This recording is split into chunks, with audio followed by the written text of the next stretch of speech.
Alright, back for part 2. Had to go charge the camera, get a new memory chip, get a nice little glass of Jack Daniels. Alright, next part. We got our blade. Now we need to fix it to the handle. Now what you're going to want to do is, I think I discussed this in one of my other videos. I think it's the how-to when I made a steel comma, about cutting it down the center. Now you're going to need to cut it with a wide enough gap for this to fit in. So I'm going to show a little trick that I've come up with. And you can use pretty much anything as long as it's flat and somewhere around 1 inch thick. Let me see what I got around here. There we go. This is about a 1 inch thick piece of aluminum. And what I do is you put this right up against here. Let's see if I can give you a good view of this. This is something that I figured out on my own that has helped me out a lot. And this tripod is not wanting to go down.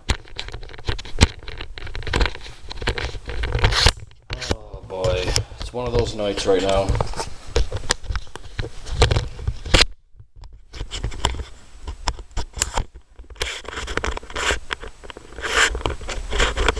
Bear with me.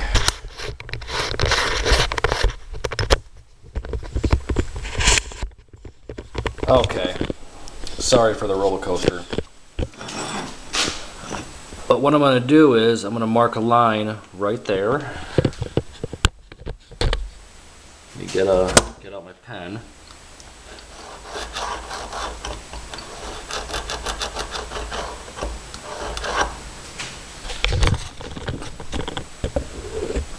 So now I got a straight line. Now I'm going to want to rotate that line up about 3/8 of an inch. Which I'm going to do this by eye because that's how I pretty much do it. Everything. You could take this and set this in there.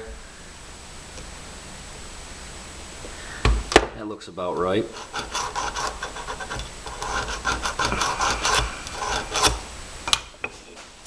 So now you have 2 straight lines right down the middle, evenly spaced, to cut that out. It's a neat little trick to get a nice even cut. Now, you can either cut this on a bandsaw by running it through, or you can cut it by hand. Now I already took the liberty while that stuff was charging. I put another piece in there and I drew some lines and then I cut it. So I got a nice cut down. They both end at the same point. So even cuts, I mean, they don't need to be perfect. I mean, you can finish, you can clean them up with a file if it's too tight or whatever. Because all this is going to be covered up. You're not going to see any of this. So what I'm going to do now is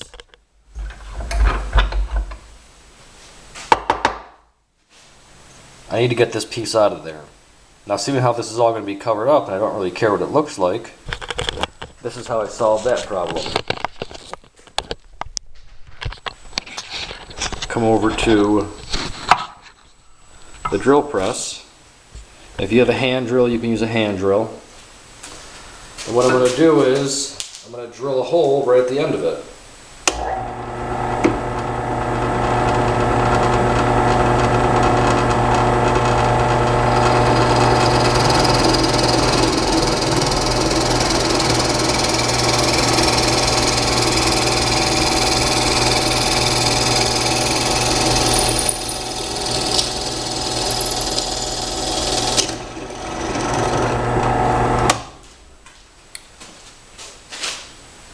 So now,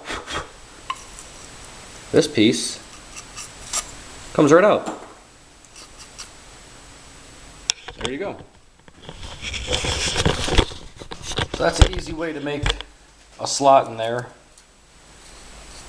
Like I said, this is all going to be covered up, so it doesn't really matter. You just got to make sure that this fits in here nice and snug.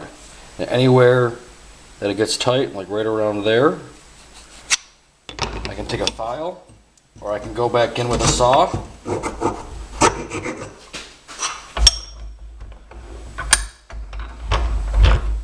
And clean it up. I'm going to come over here with my file and kind of clean this up a little bit.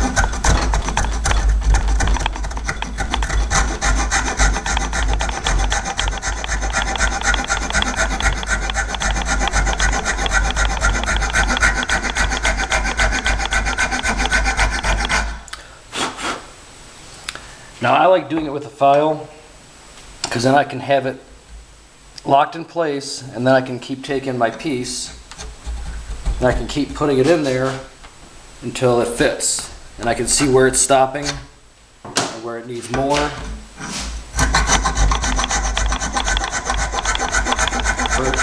For a nice, clean fit.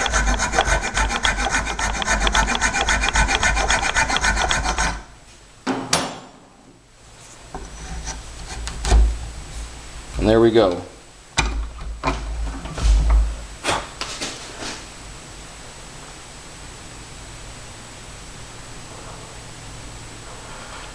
So, got a nice clean fit in there now. Now this is where the duct tape or glue, I guess you can use either one. What you're going to do is you're going to want to duct tape this or glue it into place. Now just because of how long it takes, I'm going to use duct tape. So I'll get out some duct tape.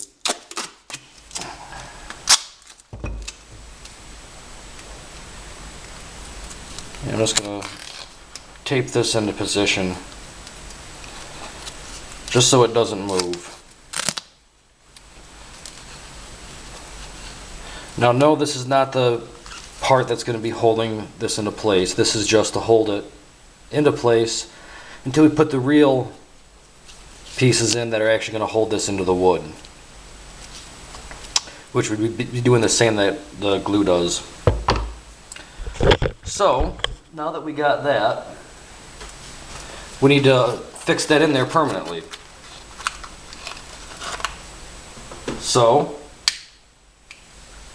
this is where your nails come in. Now you can either buy nails or you can buy, round stock, 1/8 inch, 3/16, 1/4 inch. I wouldn't go any bigger than 1/4. And we're gonna pin it. So I took these and I cut them into 1 inch or a little less than 1 inch sections. I got 3 of them. And I found a drill bit. Where is it at? Right here. That's a little bit smaller than it. Not too much, but a little bit smaller. I did this by tested out on another piece of wood. I drilled into it and then stuck one of these in there and give it a couple taps with the hammer, make sure it was a nice fit. So that's this. So now what we're going to do is we're going to pin it. And when pinning, come over back to the drill press.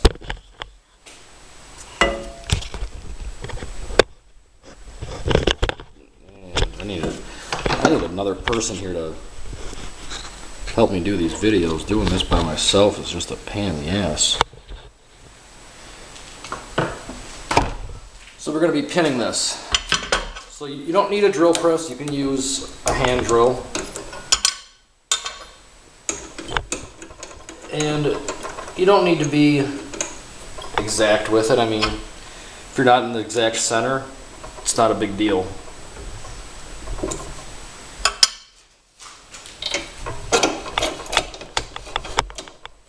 Raise it up. So what we're going to do is we're going to start by putting one pin right in the top, about a 1/2 inch down from the top. Make sure your blade is as flat as possible.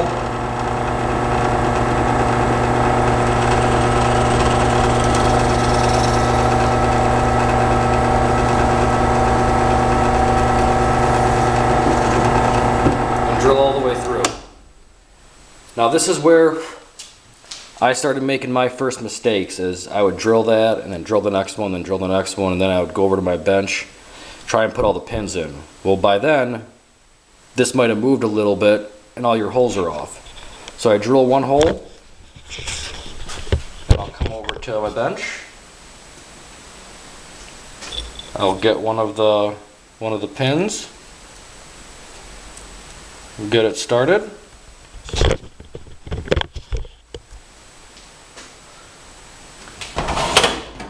Get a nice hammer.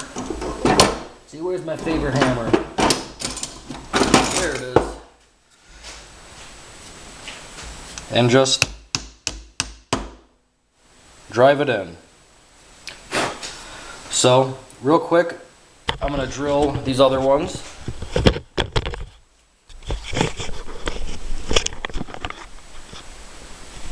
You'll see me moving back and forth.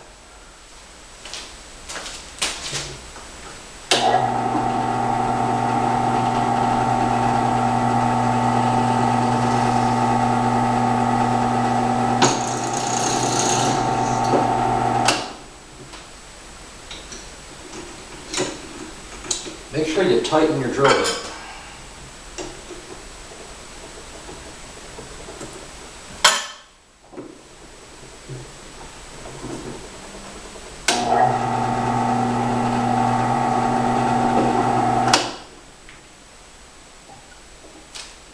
Come back over here, get another pin, pop that into place.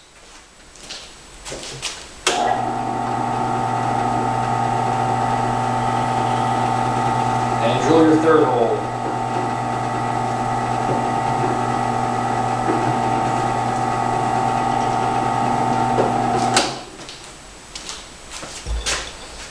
And then drive this pin into place.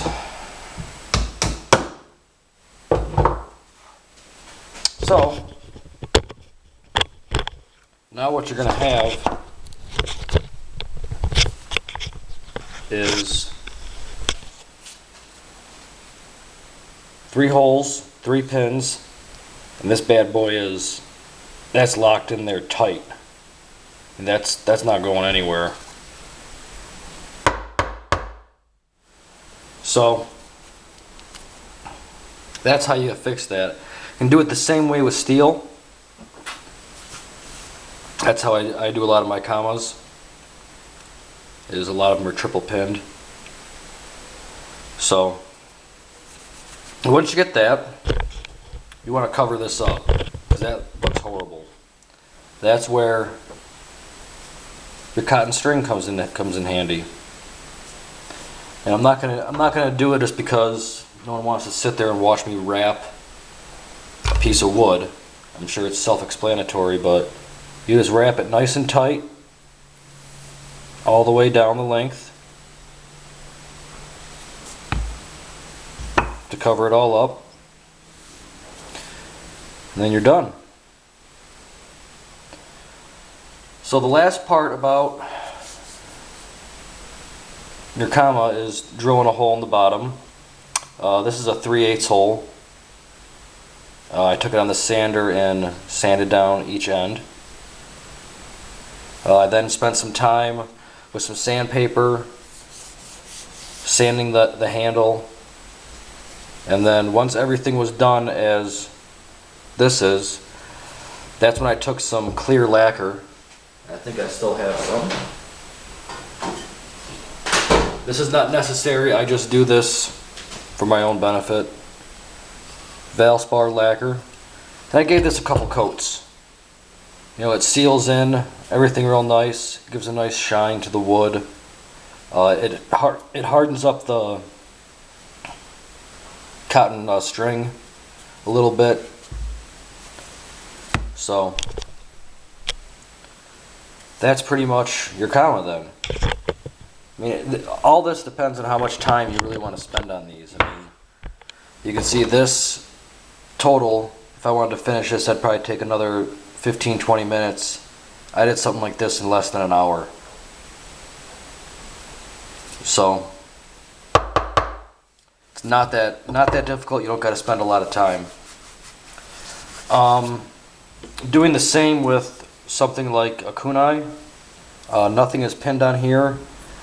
There is duct tape underneath this. It's just to give it a little bit more of a cushier feel. But I did coat this with lacquer as well. This hole I drilled with a larger drill bit, which you don't have to do. If you look on my kakute video on how to make the spiked rings, you'll see that in there I drilled a bunch of small holes and then popped it out and then finished it off with a file. Drilling those small holes instead of a saw, I call it the poor man's bandsaw, but I do it all the time. This makes it a lot easier. That's actually how, when I made this shogi, that's actually how I got this piece, or this cutout right here. I drilled all that with little holes, then broke it off, and then just finished it up with a file. So you can see a file can do wonders. Now, on to the last part of your training kusari-gama, is the rope. Now this is 1/4-inch rope bought from Home Depot, and what it has on it, it has a monkey's fist. Now, I'm horrible at tying knots. This one took me forever to do, so to do it in a video, it would take me forever. So I'll just give you an explanation of how I did this, and if you look at my favorites, I have a video of how to tie a monkey's fist, and that's where I look at that video every single time I need to tie one of these. But what this is composed of is, inside there is either one monkey's fist, a real small one, used with this rope, which only had, I think, 3 loops, and then I wrapped that in duct tape, and then I made another one on the outside of that one that had 4 or 5 loops. Then I wrapped that up with duct tape, and then I made the last one, and you can see there's 1, 2, 3, 4, 5, 6 loops to cover it all up. You can see right inside there. So it makes a good, it's weighted, but it's soft. It's not going to hurt. After that, all you got to do is just attach it with a knot to your kusari-gama, and you're all set. One alternative, if you don't want to keep tying monkey knots, is going to local grocery store, I don't know, arcade. I know Walmart's probably got them in the little arcade section, is the little bouncy balls, or the super balls. Tying a monkey's fist around one of them will speed up the process, and you'll only probably have to do 2 monkey fist knots instead of 3. But definitely check out in my favorites the video to do this. He explains it very well, and it's a real good close-up of how it's tied.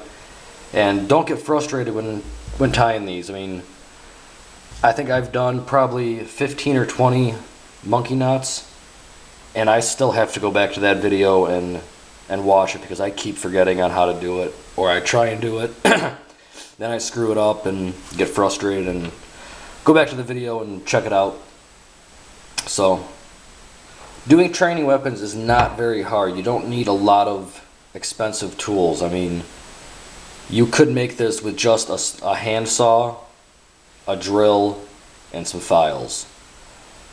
I mean, a drill is something you're definitely going to need. Do you need a drill press? No. Drill press just makes it easier, but you can use a hand drill. Do you need a bandsaw or a jigsaw to cut any of this stuff out? No. You can use a handsaw. Even for cutting this out, you can use a handsaw. You can use the drill method of drilling around it. That's works just as fine. Might take you a little more time with some files to get the edges right, but hey, it all comes out the same. But this method can be used, you know, this almost looks like kind of a Toboguchi type weapon. So I mean, you can use this method with a lot of other weapons. The same method can be used to make a shogi. You know, just cut out this shape instead. Put a wooden handle on it. You can use the same method for that. So once you do this once, you'll realize, oh my god, I can use some of these techniques in making, you know, a real weapon. If you take one of these, that's just one size smaller, probably one wrap around a bouncy ball. You make two of those, you attach them with a rope. There's a training kusari fundo. I mean, there's a lot of different things you can use this information with. So I hope this kind of gives you a basic idea of how to make some training weapons for yourself. Yes, this stuff still does hurt when you get hit with it.